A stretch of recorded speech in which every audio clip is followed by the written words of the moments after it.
Dans toute négociation, selon certaines personnes, il y a un perdant et un gagnant. Mais ce mode de négociation est mort, il n'existe plus. Les gens s'éveillent, ils prennent conscience. Il n'est plus question d'être dans des négociations perdant-gagnant. Les gens veulent des négociations gagnant-gagnant. Et une négociation gagnant-gagnant, ça peut être matériel, mais ça peut être aussi souverain. Ce que j'appelle une négociation où on respecte la souveraineté de chacun. Et à l'heure actuelle, on assiste à des leaders qui, pour certains, veulent des négociations perdant-gagnant. Car pour eux, gagner une négociation, c'est automatiquement croire qu'il faut que l'autre soit perdant. Et ça, c'est une très, très grave erreur qui va créer un effet systémique extrêmement puissant parce que en admettant qu'il y ait une négociation avec un gagnant et un perdant, c'est un perdant à l'instant T.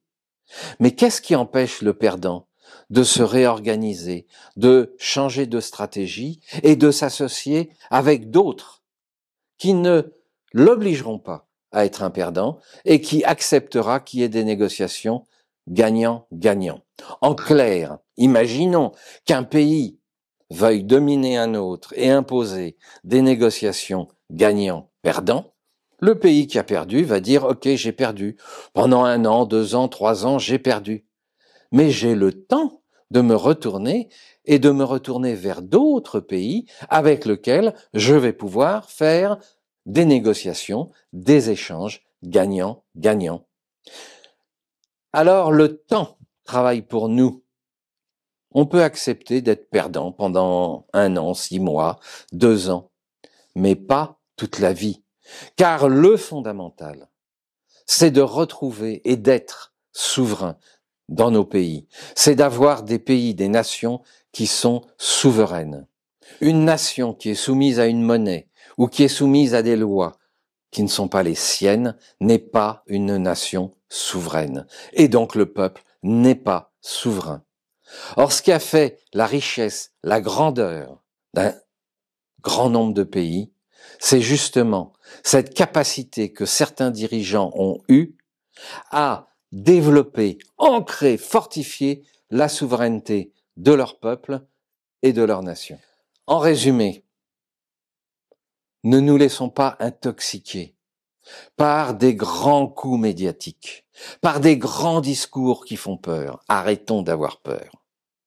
Regroupons-nous, mettons-nous ensemble. Tous ces pays qui sont d'accord pour faire tout ça en respectant la souveraineté de l'autre et la souveraineté des peuples, ce sont ceux-là qui doivent se réunir. Et laissons tomber ceux qui veulent nous soumettre et nous faire peur. Il nous faut d'urgence des gens qui sont capables de réunir les populations, de réunir les différentes ethnies, de réunir les différentes convictions pour ensemble créer de la richesse tout en développant et en respectant et en aidant chacun à renforcer sa souveraineté.